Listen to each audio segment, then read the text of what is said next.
The demand to leave his seat became louder, no longer masked with the gentle tones of customer service, but now coated with authority meant to corner him into compliance. What had started as an uncomfortable request quickly turned into an outright dismissal of his presence. The CEO could feel the eyes of the crew and the passengers drilling into him, creating a stage where his dignity was being challenged publicly. Every word spoken by the attendant carried the weight of dismissal, as though his ticket, his proof of belonging, and his position in that seat meant absolutely nothing in the face of their decision. It wasn't about rules anymore, it was about control, about showing him he was unwelcome where he rightfully belonged. As he remained seated, the whispers around him grew. Some passengers murmured about the inconvenience, others exchanged worried glances, but most avoided saying anything at all. Silence can be deafening, and in that silence, he understood the reality of his situation. People were watching, but very few would step forward to defend him. The white passenger who waited for the seat stood with folded arms, his posture radiating expectation, almost as though he believed the outcome was already guaranteed. There was no apology in his eyes, no hesitation in his stance, only entitlement that suggested he knew how this story would play out. The attendant repeated herself again, this time more sharply, asking the CEO to move so the issue could be resolved quickly. He looked down at his ticket once more, the black ink confirming everything he already knew, the seat was his. He placed the ticket on the tray table in front of him, as though to force the truth into the open. If they wanted him out, they would have to explain why a man with the right ticket, the right payment, and the right seat was being asked to leave. It was a silent act of defiance, but powerful nonetheless. The tension in the cabin grew heavier. A child asked her mother why the man couldn't sit where he wanted, and the mother quickly hushed her, pulling her close. A business traveler across the aisle leaned forward, curiosity flickering in his eyes, but his lips remained sealed. Everyone could sense the injustice, but the collective choice was to stay quiet, as though voicing the truth would drag them into the conflict. The CEO was not only facing the attendants but also the silence of witnesses who chose comfort over courage. The supervisor returned, her tone colder, her body language more rigid. She leaned closer and told him that the airline reserved the right to reassign seats at their discretion. He listened carefully, noting how the words were cloaked in professionalism but carried undertones that could not be ignored. He asked calmly if there was any error on his ticket, any mistake in the booking, any rule he had violated. She could not answer with evidence because there was none. All she could say was that the passenger standing beside her needed the seat, as though that explanation was supposed to be enough. The CEO's heart pounded, but his voice remained steady. He told them he had boarded with the correct ticket, paid for the privilege of that seat, and done nothing to deserve being treated this way. His tone was controlled, but each word carried a force that challenged the narrative being written about him. The attendants shifted uncomfortably, their eyes flickering between him and the white passenger who still waited expectantly. Every second that passed only deepened the divide between what was right and what was happening. The passengers around him became more restless. Some fidgeted, some whispered, and some avoided looking altogether. But the CEO felt the weight of their presence. He wasn't just fighting for his own dignity, he was being forced to stand against something larger, something that had repeated itself in countless other ways, in countless other places. His refusal to move wasn't just about keeping a seat, it was about refusing to surrender to a system that still believed certain people were worth more than others. The attendant pressed once more, her patience thinning, her tone sharper than ever. She asked him to please understand the situation and cooperate for the sake of order. He leaned back in his seat, his hand resting firmly on the armrest, his eyes locking onto hers. The firmness in his gaze made it clear he understood exactly what the situation was, and he was not going to make it easier for them by quietly accepting humiliation. The power dynamic in the cabin was shifting, and though the crew carried authority, his presence and resolve made it clear that removing him would not be as simple as they expected. The silence stretched across the cabin like a veil, broken only by the occasional cough or rustle of clothing. Every person on that plane was now aware that what was unfolding wasn't just a seating issue. It was an act of disrespect, of belittlement, of stripping away dignity in front of an audience too hesitant to speak. The CEO sat there, unmoved, calm yet unshaken, forcing everyone to confront the uncomfortable truth playing out before their eyes. The boarding area was buzzing with the usual mix of excitement and impatience as passengers lined up, clutching their tickets and waiting for the call to step onto the plane. The energy was no different from any other flight, but beneath the surface, something was about to unfold that would change the atmosphere entirely. Among those waiting was a man who carried himself with quiet authority, his suit crisp, his demeanor calm, and his presence commanding. He wasn't just another traveler, he was a respected CEO, a leader of a global company, someone whose accomplishments spoke louder than words. His ticket was in his hand, marked for first class, and he was ready for what should have been a simple journey like anyone else. Yet the world around him was about to remind him that titles, wealth, and achievements often fade in the shadow of prejudice. As the boarding announcement echoed, he stepped forward with confidence, his shoes clicking on the polished airport floor. The flight attendant at the gate scanned his ticket and smiled mechanically, gesturing toward the jet bridge. Nothing seemed out of place. But just as he entered the aircraft and moved toward his seat, whispers began to ripple.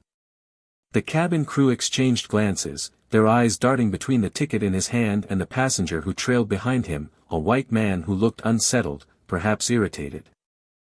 The CEO placed his briefcase gently in the overhead compartment and adjusted his jacket before lowering himself into the plush first-class seat that he had rightfully paid for. It should have been the end of the matter. Yet instead, it was the beginning. Moments later, a member of the crew approached, her smile strained, her body language uneasy. She leaned slightly, her voice lowered just enough to feign politeness but still carrying a tone that made his stomach tighten. She explained that there had been an issue with seating, that perhaps he was in the wrong place, that maybe there was some mistake. The CEO calmly handed over his boarding pass, the proof printed in black and white that the seat was his. The attendant glanced at it, hesitated, then nodded stiffly.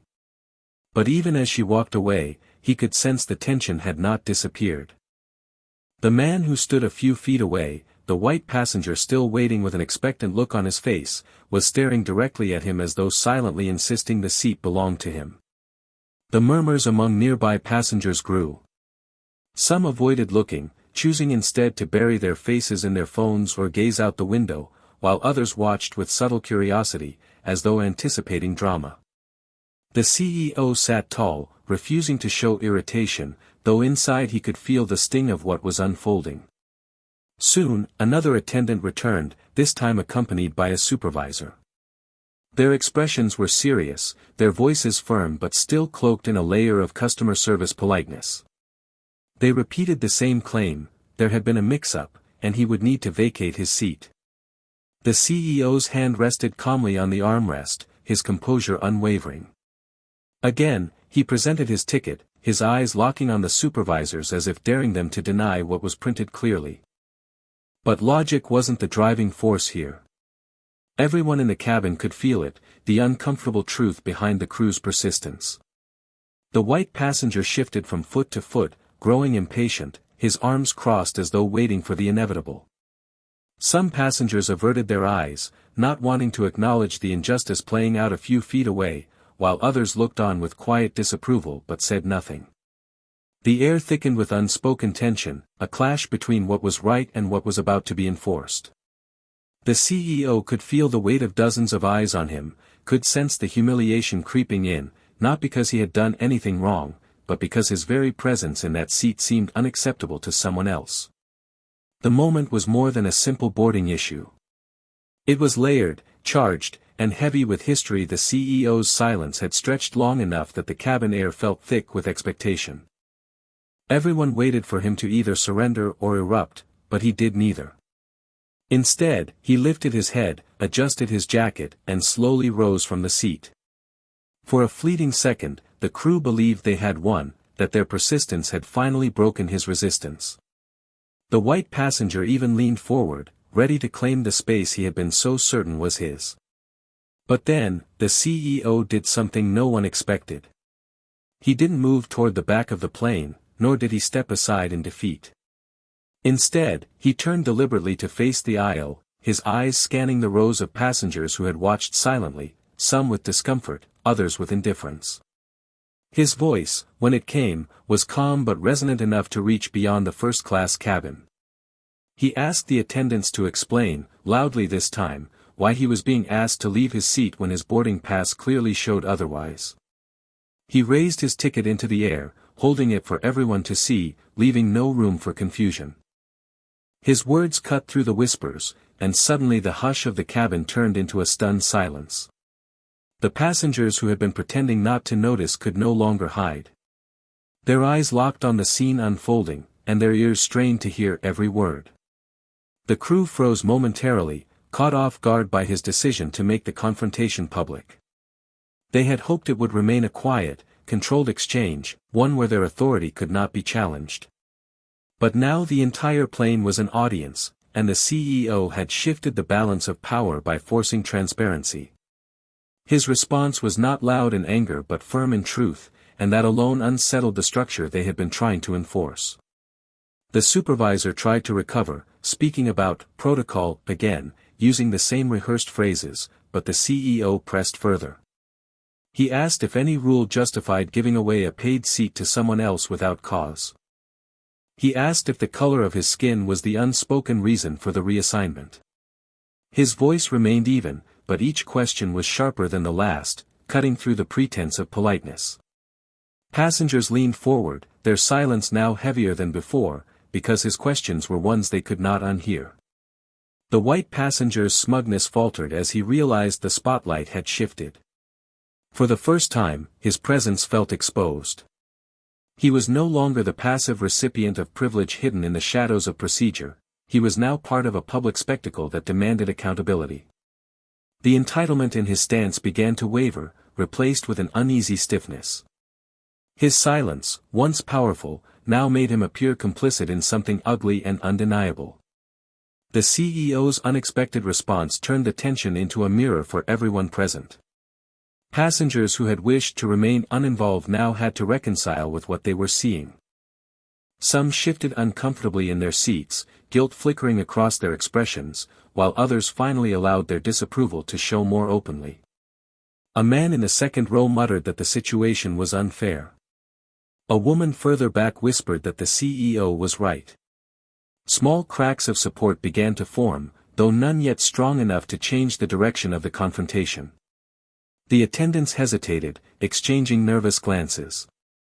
Their control of the situation was slipping, and they knew it. The more the CEO spoke, the harder it became to frame him as the problem. His composure, his clarity, and his refusal to bend created a powerful contrast against the fumbling justifications of the crew. What was meant to humiliate him quietly was now unfolding into a public reckoning.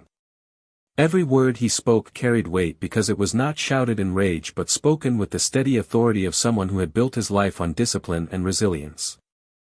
He reminded the crew, and everyone listening, that fairness was not negotiable, that dignity was not a privilege but a right. His calmness was his shield, and in that calmness, there was a defiance stronger than any outburst could have been. The cabin had become a stage, and though the CEO had not asked for it, he was now at the center of it, redefining the narrative. Instead of shrinking under humiliation, he expanded, his presence filling the space, his voice cutting through the weight of silence. The passengers could feel it, the shift, the spark of something that challenged the very assumptions they had accepted at the start of boarding. He was no longer simply a man defending a seat. He was a man demanding the truth be spoken aloud, refusing to let it hide behind whispers and policies. That stretched far beyond the walls of that aircraft. It was not just a question of where a man would sit, it was a reminder of a world that still, too often, placed value on skin color before character. And in that instant, as the crew stood waiting for his compliance, the CEO realized he was not simply being asked to move seats. He was being asked to surrender dignity in front of an audience, to quietly accept that even his status as a successful leader did not shield him from being reduced to less than someone else. The whispers were no longer just quiet murmurs, they had turned into a steady hum that filled the cabin like an undercurrent no one could control. Each passenger processed the scene differently. Some looked away, pretending to be absorbed in their phones or magazines, as though ignoring what was happening might make it less real. Others leaned forward in their seats, their eyes darting between the CEO and the white passenger, curious yet unwilling to speak. The silence from the majority spoke louder than any words could. It was the silence of people who saw injustice but feared the cost of acknowledging it. The CEO could hear snippets of conversation carried through the tense air. A man muttered under his breath about delays and inconvenience, as if the real issue was not the blatant disrespect but the fact that the confrontation was holding up departure. A woman whispered to her companion, questioning why the man didn't just move to avoid trouble, not realizing that such compliance was exactly what allowed these moments to repeat themselves again and again. There were a few quiet voices of dissent, soft and fleeting, passengers who said things like, "But his ticket looks right," or, "That doesn't seem fair." Yet even those voices faded quickly, swallowed by the fear of being noticed, of drawing attention from the crew. The white passenger who still stood nearby exuded an unsettling confidence, his expression bordering on smugness. His silence was not neutral, it was loud in its entitlement. He didn't need to argue his case, because others were doing it for him. The crew's persistence, the passengers' reluctance, the structure of the system itself, all of it worked in his favor without him lifting a finger. He stood with folded arms, as though waiting for what he believed to be the inevitable, the moment when the CEO would give up, stand, and step aside. The CEO sat tall, but inside he felt the sting of isolation. He realized how alone he truly was in that moment, surrounded by dozens of witnesses yet supported by none. He thought of the countless times people had told him the world had changed, that success was the great equalizer, that positions of power protected against the old prejudices. But sitting there, facing the subtle cruelty of silence and whispers, he saw the cracks in that illusion. His suit, his title, his wealth, none of it shielded him from being reduced to a problem to be solved rather than a man to be respected. Every glance in his direction carried weight. Some were sympathetic but hesitant, others cold and dismissive. A businessman nearby shook his head slightly, not in disagreement with the injustice, but in irritation at the disruption of routine. A young couple whispered about how uncomfortable the situation was making them, wishing it would just end quickly so they could enjoy their trip. Even the child who had earlier asked a simple, innocent question had been silenced by her mother, taught that some things were better left unspoken, even when they were wrong. The CEO understood what was happening. The silence of the crowd was not neutrality, it was complicity. The whispers from the crew only deepened the divide. Words like cooperation, order, and protocol floated through the air, stripped of sincerity, used as tools to mask the real reason behind their actions. Their insistence on maintaining control made the atmosphere feel more oppressive, as though the entire cabin had been transformed into a theater where power dynamics were on full display. The CEO knew every passenger could see it, but few were willing to name it. That, in itself, was part of the cruelty. He noticed how the whispers weren't just about him, they were about the ripple effect of his resistance. Some passengers speculated that the flight would be delayed, that they would miss their connections, that the CEO's refusal to move was selfish. The narrative was shifting, subtly painting him as the inconvenience, rather than the victim of humiliation. It was a tactic he had seen before in boardrooms and negotiations, make the person who demands fairness look like the one causing the disruption. He recognized it instantly, but recognizing it didn't make it sting any less. Still, he held his ground. Every muscle in his body told him to remain still, to not let them see him falter. His silence was deliberate, a contrast to the chatter surrounding him. If the passengers chose whispers, he would choose quiet strength. He sat like a stone in the middle of a current, forcing those around him to confront their own reflections in the water. And though the whispers carried on, some pitying, some critical, some indifferent, he knew they were all watching, all waiting, and all silently. The cabin felt like it was holding its breath, every passenger caught between the discomfort of the standoff and the unshakable presence of the CEO. What began as an attempt to humiliate him had now become a moment none of them would forget. The attendants, once confident in their authority, stood uncertain, their eyes darting between one another as though hoping someone else would take control. The white passenger who had waited so eagerly for the seat now looked smaller, his entitlement stripped away under the weight of exposure. And the CEO, standing firm, exuded the kind of strength that needed no shouting, no grand gestures. His calm refusal had already spoken louder than any argument could. The silence was broken not by the crew, but by the passengers.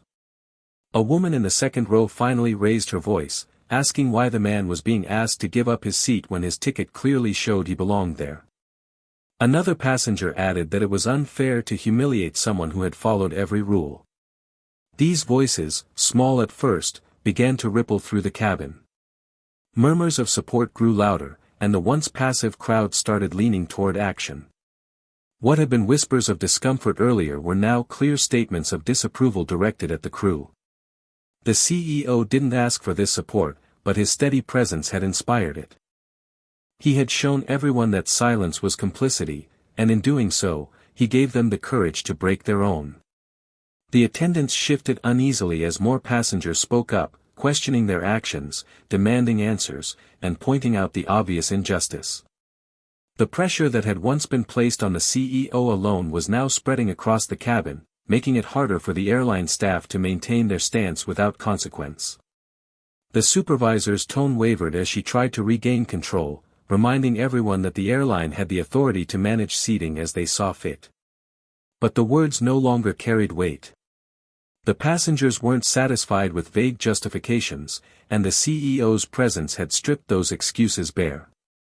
Every time she spoke of protocol, more passengers responded with disbelief, shaking their heads or muttering their disagreement.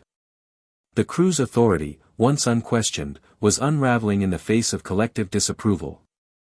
The CEO stood quietly through it all, not needing to add more than he already had. His restraint only amplified the impact of the moment.